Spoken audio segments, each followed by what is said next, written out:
A esta hora quiero saludar en los estudios de los desayunos de 24 horas en Quito al asambleísta Raúl Tello, presidente de la Comisión de Participación Ciudadana y Control Social de la Asamblea Nacional. Muy buenos días, asambleísta, gracias por acompañarnos. Buenos días, muchas gracias, un saludo a todos los televidentes, a las órdenes. Bueno, están regresando prácticamente hace unos días de esta vacancia legislativa y me imagino a poder dar trámite a temas que quedaron pendientes previo pues a ese receso. ¿Cuáles serán aquellos temas prioritarios que comenzará ya a evacuar la comisión que usted preside? Bueno, en medio de la vacancia legislativa nosotros hemos estado tratando determinados temas como el referido del día de hoy, que tiene que ver con la contratación por parte del BIES a Seguro Sucre para que cubra lo que significa el desgravamen que los afiliados que acceden a préstamos quirografarios lo hacen cuando obviamente se trata de cubrir determinados siniestros que se podrían dar durante la vigencia de un crédito hipotecario. En ese sentido, nosotros hemos solicitado información ya porque nos parece absolutamente irregular y nos sorprende de que siendo el Seguro Social la institución que tiene la obligación de precautelar los derechos de los afiliados, no es posible que haya procedido a contratar con Seguros Sucre, a pesar de que la oferta presentada por ellos es 13 millones mayor a la oferta que le sigue. Pero no únicamente eso, existe un hecho absolutamente grave y que se debe de considerar. Mire, ¿qué es lo que dice el artículo? De acuerdo al reglamento interno del IES, en el artículo 34, inciso F, referente a las prohibiciones, se establece que el IES tiene prohibido operar en forma directa o indirecta con quienes se encontraren en mora de las obligaciones contraídas para con el IES o el banco del IES, o quienes mantengan litigios pendientes con ella. ¿Qué es lo que sucede?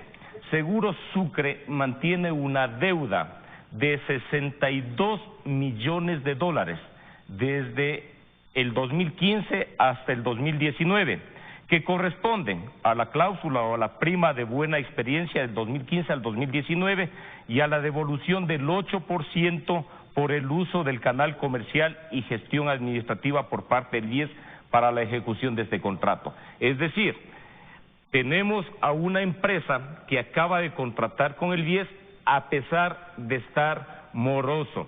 Y además de eso, contrata por un monto superior a 13 millones a la oferta que le sigue. Ese monto, ese costo, ¿a quién se traslada? Se traslada a los afiliados que acceden a un préstamo hipotecario. ¿Cómo es posible que el Instituto Ecuatoriano de Seguridad Social realice una acción de esas características que va en perjuicio de sus afiliados? Ahora, y efectivamente usted envía un oficio, una especie de oficio el 22 de agosto pasado al señor Paul Granda, presidente del directorio del BIES y del Consejo Directivo del IES, pidiendo una serie de explicaciones en torno a la adjudicación de ese contrato. ¿Recibió ya respuestas dando las respectivas explicaciones que usted solicita? Mire, no he recibido aún ninguna respuesta. Aspiro que lo hagan en los próximos días. De no ser así y si su respuesta no es satisfactoria, les convocaré tanto al gerente del BIES como también al presidente del Consejo Directivo del IES para que comparezcan a la Comisión de Participación Ciudadana y den explicaciones sobre este hecho. Miren, aquí lo sorprendente del caso es que en la misma acta de calificación de propuestas, en la misma acta, aquí está la parte pertinente, en donde se señala, adicionalmente se observa que de los índices económicos presentados por las empresas participantes se puede visualizar que los índices de endeudamiento, morosidad y de gastos de la compañía Seguro Sucre S.A. son mayores que los mismos indicadores de la compañía hispana de seguros S.A. ¿Cómo es? Pero entonces, ¿Cómo se puede entender que se haya adjudicado un contrato a una empresa que ya tiene una deuda de 62 millones de dólares? Que eso quiere decir que no ha cumplido con lo que estaba estipulado en un contrato que se mantiene firmado, y que ahora se le adjudique pues un nuevo contrato y por pólizas de seguros que guardan relación con incidentes como incendios y otras líneas aliadas para proteger a quienes recurran a un préstamo hipotecario. ¿Cómo explicar esta situación? Eso es lo que precisamente no entendemos. Eso es lo inentendible, lo inexplicable. ¿Cómo es que ellos, señalando aquello en la misma acta en donde que se hace la calificación de las propuestas, señalando que los índices de morosidad, de endeudamiento son mayores y existiendo disposición expresa en el sentido de que el IES o el Banco del IES no pueden contratar con empresas que mantengan endeudamiento? ¿Cómo es que lo hacen? Pero no es únicamente solo ese hecho. La deuda de Seguro Sucre con el BIES no es un hecho aislado, sino también existen otros hechos, y yo tengo aquí un reclamo presentado por la señora Ruth Cumandá Padilla Salas a Seguro Sucre, por efectos precisamente de ese seguro, de Seguro Sucre, que ella teniendo enfermedad catastrófica, debidamente establecida, presentando todos los requisitos, Seguro Sucre se niega a cubrir la póliza correspondiente, no lo quiere hacer, se niega. La Superintendencia de Bancos con este documento le requiere y le da un plazo de 5 días para que responda a esta reclamación, pero hasta el día de hoy Seguro Sucre no ha dado respuesta, por lo que además la Superintendencia de Compañías debería de resolver de manera inmediata con los documentos que existen en el proceso y que se refieren fundamentalmente a la reclamación. Es decir, los afiliados que deberíamos de estar protegidos por Seguro Sucre, en estos momentos nos encontramos más desprotegidos, y nos encontramos más desprotegidos en la medida en que el BIES ha procedido a contratar una póliza precisamente con una empresa morosa, con una empresa que no tiene el nivel de confiabilidad que se requiere para este tipo de actos, para este tipo de acciones. Estamos hablando de un contrato de alrededor de 94 millones de dólares. Ahora, ¿a usted le quedan dudas si este proceso se realizó apegado a la ley orgánica del sistema de contratación pública? Y se lo pregunto porque incluso en ese oficio que usted le envía al señor Paul Granda, le pide que se certifique si efectivamente se realizó de esta manera el proceso e incluso si fue consultada la Procuraduría. Tenemos algunas dudas al respecto. Sin embargo, de que ya obviamente hemos accedido a determinada documentación, las dudas que se generan son mayores mientras más documentación tenemos. En ese sentido es que estamos requiriendo esa información que hasta el día de hoy no ha sido respondida y esperamos que en los próximos días lo hagan.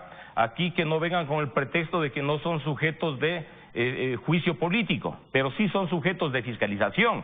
Y obviamente, desde la Comisión de Participación Ciudadana y Control Social, nosotros estableceremos y activaremos los mecanismos de fiscalización y control político, en este caso, fundamentalmente con la Superintendencia de Bancos, que es el organismo que tiene los mecanismos de control para el Instituto Ecuatoriano de Seguridad Social y el BIES. En todo caso, yo estoy a la espera de que se nos remita la documentación correspondiente, porque nos parece un hecho no únicamente inusual, sino un hecho absolutamente irregular y que nos llama la atención poderosamente cómo es que se adjudicó este contrato, cómo es que se firmó este contrato y cómo es que no se respetaron normativas del propio banco del Instituto Ecuatoriano de Seguridad Social.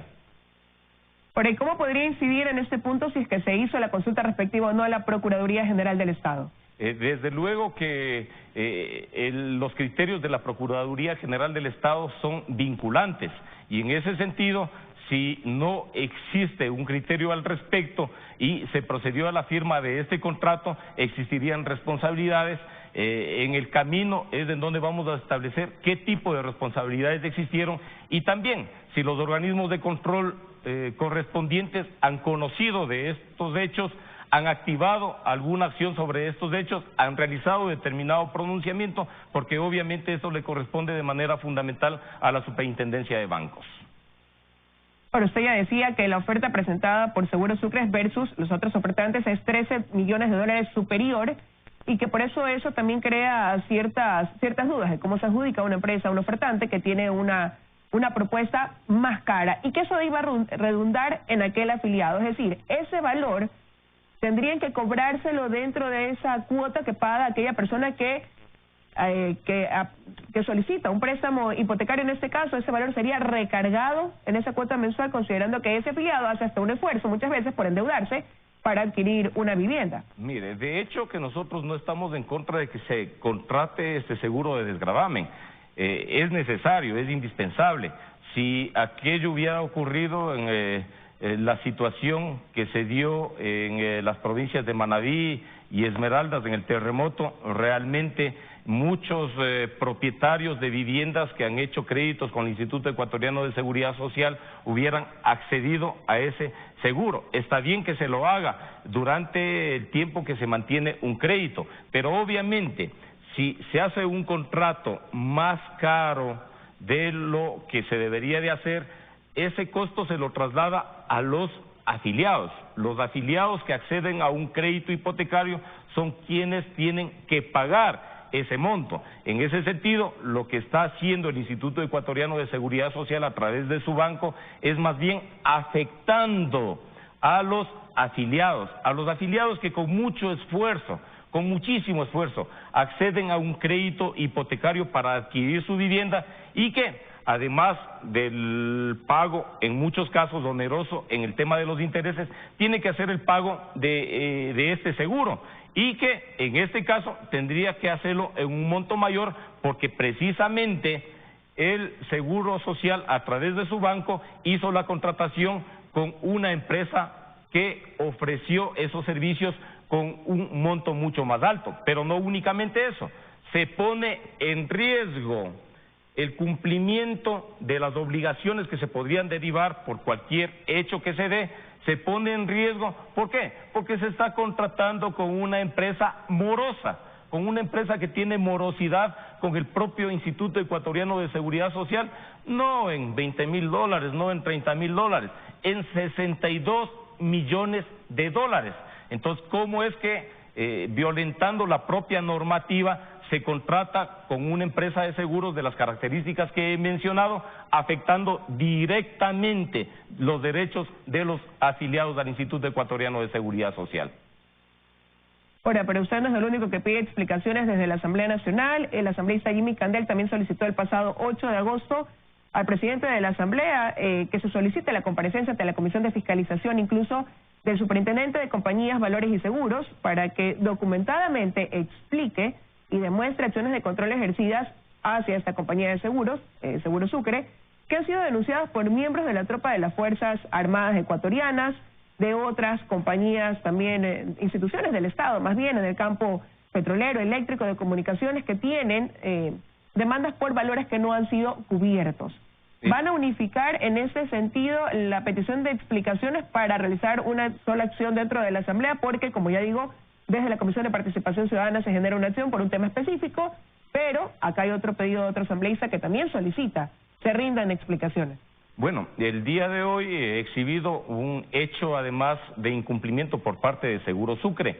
Existen otros casos más, una infinidad de casos más, pero esa respuesta lo tiene que dar la Superintendencia de Compañías y Seguros al respecto del cumplimiento de las obligaciones que tiene Seguro Sucre para con muchos beneficiarios, y tienen que dar una respuesta, y una respuesta que satisfaga al país y satisfaga a quienes están siendo perjudicados, en este caso por Seguro Sucre.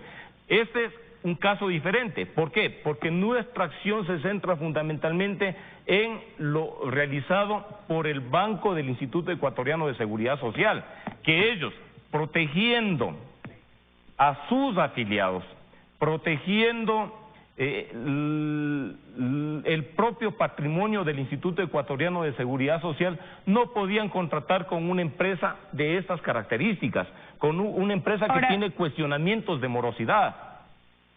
¿Y hasta cuándo va a esperar la respuesta por parte del señor Paul Granda a todo lo que usted ha solicitado se certifique para garantizar la transparencia en la adjudicación de este contrato?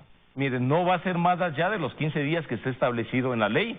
De manera inmediata solicitaremos la comparecencia en la comisión si no nos satisfacen las respuestas o si la respuesta no llega del gerente del IES, también del presidente del Consejo Directivo del IES y de la señora superintendenta de bancos, porque es esa institución que genera las acciones de control al Instituto Ecuatoriano de Seguridad Social. Pero además de eso, el propio gerente encargado del IES, el ingeniero Carlos Alberto Villarreal Arreguín, ha enviado varios oficios a la sugerencia de operaciones de la institución y a la coordinación jurídica del IES para que tomen las acciones legales necesarias para recaudar los valores pendientes. Sin embargo, hasta el momento no existe respuesta por parte de la aseguradora Sucre. Entonces, es un conjunto de hechos que determinan realmente que existe una situación inexplicable frente a esta contratación que afecta directamente los intereses de los afiliados al Instituto Ecuatoriano de Seguridad Social. Entonces, ese será uno de los temas prioritarios con los que arranca su regreso a las jornadas ya habituales, la Comisión de Participación Ciudadana y Control Social dentro de la Asamblea Nacional. Sí, tenemos algunos otros temas pendientes. Existe un tema que lo vamos a dar un seguimiento especial. Hemos establecido ya una hoja de ruta. Se trata del informe de la Mesa de la Verdad y la Justicia que fue conformada por el Consejo de la Judicatura Transitoria, en donde se hacen señalamientos y se responsabiliza a muchos jueces de hechos de persecución política en el gobierno del correísmo. Ellos comparecieron ya a la Mesa de Participación Ciudadana y Control Social, nos evidenciaron el informe que ellos tienen y que ninguna institución del Estado ha querido asumir la responsabilidad de acoger ese informe. Le he pedido al presidente de la Asamblea Nacional que los integrantes de esa mesa sean recibidos por el Pleno de la Asamblea Nacional. Estoy esperando una respuesta, así como también voy a requerir de otras instituciones del Estado, entre ellos el propio Consejo de la Judicatura, para que nos dé un pronunciamiento al respecto de ese informe y acojan ese informe de la Comisión de la Mesa de la Verdad y la Justicia, tomando en consideración además de que se inician ya las evaluaciones para los jueces de la Corte Nacional, misma que considero se debe de realizar también de manera urgente por todos los casos que tenemos en el país de corrupción de jueces, también para todos los jueces y fiscales de este país. Vamos a darle seguimiento a estas propuestas. Quiero agradecerle su presencia, asambleísta Tello, esta mañana en los desayunos de 24 horas. Muchas gracias, muy amable.